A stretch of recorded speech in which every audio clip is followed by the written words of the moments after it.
제가 바로 이렇게 설교를 좀 하게 되었습니다. 네, 귀한 우리 복지위원회 우리 임원분들 수고 많으십니다. 이렇게 또 헌신 예배를 또 드리고 있는데 또 귀한 찬양으로 이렇게 섬겨주셔서 감사합니다. 오늘 너희가 먹을 것을 주라라는 제목으로 우리 성도님들과 함께 말씀을 함께 나누기 원합니다. 코로나19 팬데믹이 발생하고 우크라이나 러시아 전쟁이 발발하면서 찾아온 것은 전 세계적으로 식량 부족 사태였습니다. 이로 인해 먹을 것을 먹지 못해 굶주리는 사람들이 전 세계적으로 크게 늘어났고 최대 현재 8억 2천 명이 굶주리고 있다고 합니다. 그리고 5초마다 전 세계 가운데 있는 10세 미만의 아동들이 한 명씩 지금 이 굶주림이나 또한 그와 관련된 질병으로 지금 죽어가고 있다고 합니다. 그리고 이것은 비단 다른 나라의 문제만은 아닙니다. 우리나라에도 굶주림 가운데 있는 취약계층들이 있어요. 작년에 한 시사교양 프로그램에서 코로나 이후에 취약계층의 삶을 조명해 주었던 그런 프로그램이 있었습니다. 여기에 평소에 무료 급식소에서 끼니를 해결했던 어느 한 분이 나왔어요. 이분은 같이 사는 가족도 없고 몸 상태도 온전치 못하여서 일을 할 수도 없는 분이었습니다. 그런데 코로나 이후에 사회적 거리 두기로 인해서 이 무료 급식소들이 문을 닫고 운영을 축소하면서 취약계층들의 그 따뜻한 한 끼가 사라지게 되었습니다. 무려 일주일 동안 이분이 밥을 먹지 못해 굶었다라고 하는 그 이야기를 제가 본 적이 있어요. 먼 아프리카, 동남아시아에서 일어난 이야기가 아닙니다. 우리나라에, 우리 주변에서 지금 일어나고 있는 일이에요. 또한 정부의 지원 없이는 밥을 먹지 못하고 굶을 수밖에 없는 결식 아동도 무려 33만 명에 이른다고 합니다. 최근에는 이 코로나와 또 우크라이나 이 전쟁으로 인해서 이 원자재 그리고 이 곡식, 식자재 값이 많이 올라서 이 결식 아동들이 영양가 있는 식사를 제대로 하지 못하고 편의점에서 파는 음식물을 사서 먹어야 하는 그런 아동들도 많은 그런 상황에 있다고 합니다. 이렇게 코로나 이후 끼니를 제대로 해결하지 못하는 취약계층들이 많이 늘어났습니다. 우리나라가 올해 1인당 국민 총소득이 얼마인지 아십니까? 3만 5천 불이에요. 네. 이 3만 5천 달러를 돌파했고 이제는 세계 10위권의 선진국 대열안에 들어선 성과를 이루었습니다. 그러나 여전히 우리 사회에는 빈곤, 이 배고픔의 문제로 인해 고통받고 있는 사람들, 취약계층이 있습니다. 이렇게 우리 주변에 먹을 것을 제대로 공급받지 못해서 굶주림에 허덕이는 이 많은 사람들이 있다는 이런 현실을 접하면서 우리 성도님들 어떠한 생각이 드십니까? 그 사람들의 굶주림은 나와는 전혀 관련이 없고 그 문제는 국가나 사회에서 책임지고 처리할 문제라고 혹시 생각하고 있지는 않으십니까? 물론 정부나 사회기관에서 돌보고 해결해야 할 문제이겠지만 이 땅의 교회와 그리스도인 우리 신자들과는 아무런 관련이 없는 문제이겠습니까? 그런 문제에 대해서 책임의식을 가지지 않아도 될까요? 오늘 특별히 복지위원회 헌신 예배를 드리고 있는데 오늘 이 본문을 살펴보면서 우리 그리스도인들의 사회적 책임에 대해 말씀을 좀 전하기 원합니다. 빈곤과 굶주림과 재난과 같은 상황에 내몰려 고통 가운데 있는 이 약자들, 취약계층을 향한 우리 신자들의 신앙적 모습은 어떠해야 하는가에 대해서 말씀을 전하겠습니다. 오늘 본문은 우리가 잘 아는 떡 5개와 물고기 2마리로 남자 5천 명, 여자와 아이를 포함하면 무려 2만 명이나 되는 사람들을 먹인 오병이어의 기적사건을 다루고 있습니다. 본문 33절에서 많은 무리의 사람들이 예수님께서 계신 곳으로 모여들었죠. 예수님께로부터 병고침을 받기 위해 모여들었고 예수님의 가르침을 듣기 위해 모여들었을 것입니다. 자신에게로 모여든 이 사람들을 보시고 예수님은 그들을 어떻게 바라보고 계시죠? 본문 34절입니다. 예수께서 나오사 큰 무리를 보시고 그 목자 없는 양 같음으로 인하여 불쌍히 여기사라고 말씀하고 있습니다. 예수님을 찾아서 따라온 이 수많은 사람들을 보시고 예수님은 그들을 목자 없는 양과 같이 여기셨어요. 목자는 양에게 있어 절대적인 존재입니다. 없어서는 안 될 존재. 양은 스스로 먹이를 구할 능력이 없어요. 그렇기 때문에 자신이 먹을 물과 풀이 있는 곳으로 인도해 줄 목자의 돌봄이 반드시 필요해요. 사나운 맹수로부터 스스로 보호할 능력이 없기 때문에 목자의 보호가 반드시 필요합니다. 양은 자신의 생명과 안전을 위해 목자가 곁에 있어야 되죠. 목자가 없이는 양은 먹이를 제대로 먹지 못하고 맹수의 공격으로부터 보호를 받지 못해 죽을 수밖에 없습니다. 이렇게 목자가 없는 양과 같은 사람들이 바로 오늘 본문에 나오는 이스라엘의 그 많은 사람들이었어요. 이들 가운데는 육체적, 정신적 질병으로 인해 고통받고 있고 가난과 빈곤으로 고통받고 있는 사람들이 많았을 것입니다. 당시 과부, 고아와 같이 절대 빈곤층에 속하여 스스로 생계를 유지할 수 없고 끼니를 제때 먹지 못하여 굶주림 가운데 있던 사람들이 예수님께 모여들었을 것입니다. 참으로 그들은 목자 없는 양과 같았습니다. 이스라엘 공동체, 유대 사회에 먹을 것을 먹지 못해 그렇게 굶주리는 사회적 약자들이 있으면 구약 율법에 따라 그 유대 공동체가 책임지고 그들을 보살피고 먹을 것을 나누어 주어야 했습니다. 이것이 하나님께서 하나님의 백성들에게 원하시는 정의입니다. 당시 사회적 약자들을 돌보고 보호하는 이 정의로운 일에 제사장, 바리새인, 서긴과 같은 이 유대 종교 지도자들이 앞장서서 행해야 됐죠. 그러나 그들은 오히려 어떻게 하죠? 과부와 고아와 같은 그 사회적 약자들에게 어떻게 행합니까? 그 약자들의 가산을 삼켜서 자신들의 이익을 챙기고 자신들의 탐욕을 채우는 불의를, 정의롭지 못한 일을 행했습니다. 종교 지도자로부터 이 약자들이 착취를 당하는 그러한 일들이 일어나고, 그러한 일들을 보았을 때 유대 사회 전체적으로 이 약자들을 빈곤과 굶주림에서 돌보거나 보호하는 일은 찾아보기 힘들었을 것입니다. 그러니 예수님께 모여든 이 약자들은 목자 없는 양과 같은 사람들이었겠죠. 이렇게 목자 없는 양과 같은 수많은 사람들을 보시고 예수님은 먼저 유대 종교 지도자들에게 분노하셨습니다. 질병과 가난과 굶주림이 인해 고통받고 인간다운 삶을 살지 못하는 그 약자들을 제대로 돌보지 않고 자신들의 배만 채우는 그 유대 종교 지도를 향해 의분을 바라시며 화를 선언하셨어요. 그러나 한편으로 자신에게 찾아온 그 약자들에게는 긍휼의 마음을 품으셨습니다. 오늘 본문에 나오는 이 불쌍히 여기다라는 단어는 헬라어로 스플랑크니조마입니다. 창자, 내장을 뜻하는 명사 스플랑크논에서 나온 동사입니다. 무슨 의미냐면 내장이 파열되거나 끊어지는 고통, 아픔을 느낀다라는 의미예요. 예수님은 지금 자신을 찾아온 많은 사람들이 제대로 돌봄과 보호를 받지 못해서 빈곤과 굶주림의 고통을 겪고 있는 걸 보고 계십니다. 그뿐 아니라 사람들의 그 고통을 자신의 고통으로, 마치 내장이 끊어지는 것 같은 고통으로 지금 느끼고 계세요. 그들의 고통을 자신의 고통으로 동일시하시며 너무나 크게 지금 느끼고 계시는 겁니다. 마치 이 고통 가운데 있는 이 사람들이 겪는 그 한가운데 현장으로 들어가셔서 함께 고통을 느끼고 계시는 것처럼 보입니다. 그들의 빈곤과 굶주림에 대해 자신과는 아무런 상관없는 문제로, 자신에게는 책임이 없는 문제로 여기지 않으십니다. 자신의 빈곤으로, 자신의 굶주림으로 여기시고 그들을 지금 긍휼히 여기고 계시죠. 오늘 저와 여러분도 참된 목자 없는 양과 같은 존재였다는 사실을 기억하고 계십니까?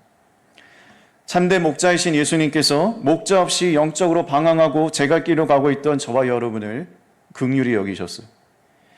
예수님은 몸만 우리 인간의 모습을 입으신 것이 아니라 죄로 인해 고통당하고 상처난 우리의 가난함과 빈곤함을 보시고 그 문제를 자신의 고통으로 여기셨습니다. 우리의 고통 속에 한가운데 들어오셔서 함께 아파하시고 괴로워하셨죠. 오늘 본문에 예수님께서 가지신 이 긍휼의 마음, 창자가 내장이 끊어진 것과 같은 이 고통은 우리가 느낄 수 있는 고통이 아니에요. 감정이 아닙니다. 예수님만이 느끼시는 거룩한 감정이에요. 모든 것에 풍족하시고 부족함이 없으신 부요하신 예수께서 부요한 자리가 아니라 빈곤과 굶주림으로 고통당하는 자리로 내려오셨기 때문입니다. 죄와 죽음으로 고통당한 자리로 그분이 친히 내려오셨기 때문이에요. 이런 예수님의 긍휼하심이 저와 여러분을 죄와 죽음에서 살리신 것입니다. 우리가 예수님과 같이 다른 사람을 긍휼히 여기려면 먼저 내가 목자 없는 양과 같은 자여서 참된 목자이신 예수님의 긍휼이 필요한 자라는 것, 주님의 그 불쌍히 여기심의 은혜가 절실히 필요한 자라는 사실을 기억해야 합니다. 나 역시도 예수님의 그 긍휼이 없으면 가난하고 비참한 처지에 빠질 수밖에 없다라는 사실을 기억하는 것이죠. 나 역시도 그 고통 중에 있는 사람과 당신과 다를 바 없는 나 역시도 예수님의 긍휼히 여김을 받아야 하는 불쌍한 존재라는 사실을 기억해야 한다는 것입니다. 이러한 자기 인식 가운데 그 다른 고통 가운데 있는 다른 사람의 그 고통을 똑같이 가슴으로 느끼고 나의 문제로 여기면서 비로소 다른 사람을 긍휼히 여길 수 있게 되는 것입니다. 그리스도의 십자가 앞에 날마다 나아가서 예수님의 긍휼을 구하며 그 긍휼하심에 따라 고통 중에 있는 다른 사람들을 긍휼히 여길 수 있는 저와 여러분이 되길 소망합니다. 이렇게 자신에게로 모여든 많은 사람들을 불쌍히 여기신 예수님은 하나님 나라의 말씀을 가르치셨어요. 그렇게 말씀 가르치시다가 시간이 지나서 이제 해가 지고 날이 저물기 시작했습니다. 이제는 저녁을 먹을 시간이 되었어요. 예수님께로부터 가르침을 듣고 있던 그 많은 무리의 사람들도 이젠 배가 고프기 시작했습니다. 그래서 본문 35절에서 제자들이 예수님께 여기는 빈들이고 이제는 저녁 먹을 때가 되었으니 이 많은 사람들을 이제 마을로 보내서 그들로 먹을 것을 사 먹게 하도록 요청하고 있죠. 빈들은 마을로부터 떨어져 있는 한적하고 황량한 들판을 가리킵니다. 이 들판에는 먹을 것을 구할 수 없고 먹을 것을 살 수 있는 시장도 없죠. 그래서 제자들은 사람들이 마을에 가서 먹을 것을 구하거나 사 먹도록 하자라고 요청하고 있습니다. 이런 제자들의 요청에 예수님은 본문 37절에서 이렇게 말씀하시죠. 너희가 먹을 것을 주라. 이 말씀을 들은 제자들은 당황한 듯이 그러면 우리가 200데나리온의 그 떡을 사서 먹여야 되는데 우리에게는 200데나리온이 없습니다. 어떻게 저 많은 사람들을 먹일 수 있겠습니까? 라고 반문하고 있어요. 1데나리온은 당시 노동자가 하루 일하여서 받는 품삯이었습니다. 즉 200데나리온이면 노동자가 200일 동안 열심히 일해서 받는 돈이죠. 결코 적은 돈이 아닙니다. 제자들에겐 이러한 큰 돈이 없었어요. 그래서 제자들이 겨우 먹을 것을 찾았는데 보리떡 5개와 물고기 2마리 뿐이었어요. 현실적으로 이 보리떡 5개와 물고기 2마리로 이 2만 명의 이 많은 사람들을 먹일 수가 없습니다. 제자들에게는 이 많은 사람들을 먹일 음식물이나 200데나리온의 돈이 없는 상황이에요. 예수님께서 이러한 제자들의 상황을 모르셨을 리가 없죠. 그런데도 제자들에게 뭐라고 명령하시죠? 너희가 먹을 것을 주라고 명령하세요. 이 명령에는 너희라는 주어가 따로 나오고 있습니다. 헬라어에서 동사는 이미 그 동사에 주어가 포함되어 있어요. 굳이 주어를 안 씁니다, 헬라어는. 근데 문장에 주어를 쓴다는 것은 그 주어를 강조하기 위해서 주어를 사용하는 것이에요. 근데 이 너희라는 주어가 나옵니다. 이게 무슨 말이죠? 너희를 강조하고 있는 거예요. 이 많은 사람들의 배고픔과 굶주림을 해결하기 위해서 먹을 것을 주어야 하는 사람들은 바로 너희들이다라고 강조하고 계십니다. 그러면 예수님은 왜 제자들에게 이렇게 말씀을 하고 계실까? 오늘 이 본문의 원문을 보면 이 부분을 이렇게 번역을 할 수 있어요. 바로 너희 자신이 먹을 것을 주어라 라고 번역할 수 있는데, 바로 이 영어 번역본 중에 의미 번역을 추구하는 MIT 신약 성경이라는 이 번역본이 있어요. 이 MIT 신약 성경에서 이 부분을 이렇게 번역하고 있습니다. 너희가 먹을 것을 주라를 It is your responsibility라고 번역하고 있어요. 무슨 뜻이냐면 그들을 먹이는 것은 너희의 책임이다라고 말하고 있어요. 그러니까 배고픔과 굶주림 가운데 있는 그 수많은 사람을 먹이는 일은 다른 사람의 책임이 아니라 바로 너희들의 책임입니다.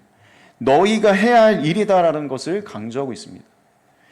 예수님은 자신을 따라온 많은 사람들 중에 가난과 빈곤, 굶주림으로 고통 가운데 있는 사람들을 긍휼히 여기셨죠. 마을에 가더라도 먹을 것을 사 먹지 못해 배고픔 가운데 있어야 하는 사람들이 많았어요.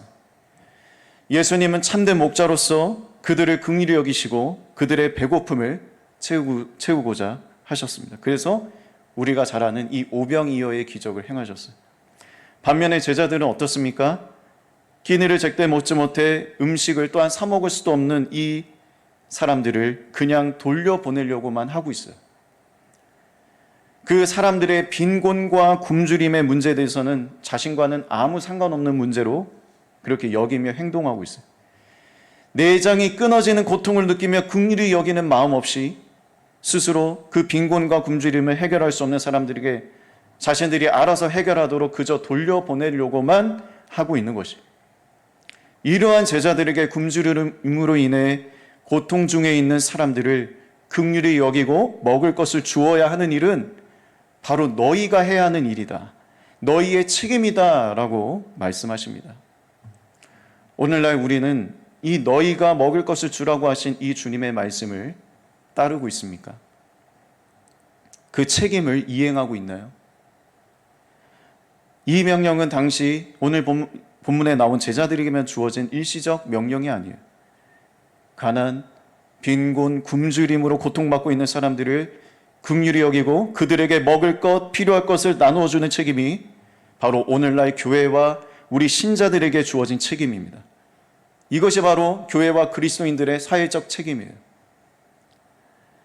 사회적 책임에는 여러 가지가 있겠지만 교회 안과 밖에 가난하고 굶주린 자들의 고통을 나의 고통으로 느끼고 그들에게 우리가 가진 것을 나누는 책임을 다하는 것이 중요합니다. 종교개혁자인 존 칼빈 목사님은 자신의 책 기독교 강요에서 이렇게 말했어요.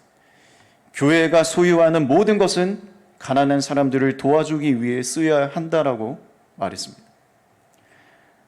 교회의 값비싼 재산, 재물을 팔아서라도, 기물을 팔아서라도 가난한 사람들을 도와야 한다라고 말했어요. 실제로 존 칼빈 목사님이 심호했던 제네바 교회는 제네바로 모여든 그 피난민들과 빈민들을 돕고 구제하는 사역을 교회의 중요한 사역으로 정하고 가난하고 굶주린 가운데 있는 고통 중에 있는 그 많은 사람들을 돌보는 책임을 다하였습니다. 우리 염창중앙교회도 가난하고 굶주림으로 고통 중에 있는 많은 사람들을 돕고 돌보는 이 사회적 책임을 다하는 교회가 되기를 바랍니다. 오늘 말씀과 관련하여 어느 한 목사님을 소개하고자 합니다. 이 목사님은 예수님 없이 방황하며 알코올 중독자로 살다가 극적으로 예수님을 인격적으로 만나 회심하여 목회자의 길을 걷게 되었습니다. 어느 날 이분이 서울역을 지나던 중에 거리에 많은 노숙인들이 있는 모습을 보고 그냥 지나칠 수 없었다고 합니다. 그래서 그 많은 노숙인들에게 먹을 것을 나눠주기 시작했는데 이것이 그 목사님의 평생의 사역이 되었습니다. 1989년부터 25년 동안 은퇴할 때까지 매일 찾아오는 노숙인들과 함께하며 그들에게 먹을 것을 나누고 돕는 사역을 감당했습니다. 그리고 2005년에는 파키스탄의 대지진이 일어나서 수많은 이재민이 발생했는데 파키스탄으로 직접 가서 5개월 동안 그 이재민들과 함께하며 빈곤과 굶주림 가운데 있는 그 파키스탄 사람들을 먹이는 긴급구호 사역을 감당했습니다. 이 일로 인해 파키스탄 무슬림 지도자들까지 찾아와 진심으로 감사를 표하기도 했다고 합니다. 2013년에는 대형 태풍으로 인해 수많은 이재민이 발생한 필리핀으로 가서 굶주린 사람들을 돌보는 긴급구호 사역을 감당했습니다. 목사님은 가난과 굶주림 가운데 있는 사람들을 볼 때마다 자신도 예수님의 긍휼하심이 필요한 죄인임을 보게 되었다고 합니다. 긍휼의 마음으로 그들에게 찾아가 그들을 먹이고 돕게 되었다라고 그렇게 말씀하셨어요. 너희가 먹을 것을 주라는 책임이 마음속에 강하게 일어나 고통 중에 있는 사람들을 돕지 않으면 안 되는 그런 강한 이끌림을 받았다라고 고백합니다. 이 목사님은 평생 낮은 곳에 소외되고 고통 중에 있는 사람들을 찾아가 그들의 고통에 함께하며 그들을 돕고 돌보는 책임을 다했던 것이죠. 물론 우리 모두가 지금 제가 말씀드린 이 노숙인의 친구였던 목사님처럼 우리는 살 수 없어요. 우리는 각자 부르신 곳과 사명이 다릅니다. 그러나 한 가지 같은 것이 있어요. 그것은 교회와 우리 신자들이 높은 곳이 아니라 낮은 곳으로 들어가야 한다는 것입니다. 여전히 우리 주변에 빈곤과 굶주림으로 고통 중에 있는 사람들이 있어요. 잘 아시죠? 2014년에 서울 송파에 살던 세 모녀가 생활고로 인해서 극단적 선택을 한 사건이 있었습니다.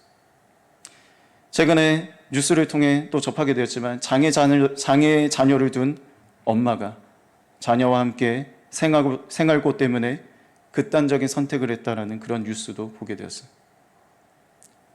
이러한 이들이 우리 교회와 우리 신자들과는 아무런 상관이 없는 문제일까요? 국가나 정부가 제대로 돌보지 않아서 생긴 일이고 교회와 저와 여러분에게는 책임이 없는 것입니까? 막연히 세상 속으로 하는 구호에 머물 것이 아니라 우리는 실제로 세상 속으로 들어가야 돼요. 아니요, 더 낮은 세상 속으로 들어가야 됩니다. 지금도 복지의 사각지대에 놓인 사람들이 많아요. 우리의 도움의 손길을 필요로 한 사람들이 많습니다. 더 낮은 세상 속으로 계속해서 들어가야 합니다. 고통 중에 있는 사람들을 돕고 우리가 가진 것을 나누는 섬김을 힘껏 베풀어야 됩니다. 예수님의 긍휼하심을 힘입어 주어진 사회적 책임을 다하고 오직 예수님의 사랑을 전하고 흘러보낼 수 있는 우리 염창중앙교회, 특별히 우리 복지위원회 사역이 될 수 있기를 주님의 이름으로 소망합니다. 기도하겠습니다. 하나님 아버지 감사합니다. 오늘 말씀을 통해서 하나님, 우리가 그동안 얼마나 하나님께서 우리에게 주신 명령, 사회적 책임, 너희가 먹을 것을 주라는 이 책임을 우리가 얼마나 잘 감당했는지 돌아봅니다. 하나님, 여전히 우리 주변에는 배고픔과 굶주림으로 빈곤으로 인해 고통당하고 있는 수많은 사람들이 있습니다. 하나님, 우리가 가진 것을 그들을 위해 나눌 수 있는 그런 교회가 되게 하여 주옵소서. 주님의 긍휼하심을 입고 그 긍휼하심에 따라 하나님, 우리 주변에 많은 어려운 영혼들을 돕는 데에 힘쓰며 오직 주님의 사랑과 주님의 섬김의 통로가 될 수 있는 우리 염창중앙교회와 우리 또한 성도들 될 수 있도록 인도하여 주시옵소서. 감사드리며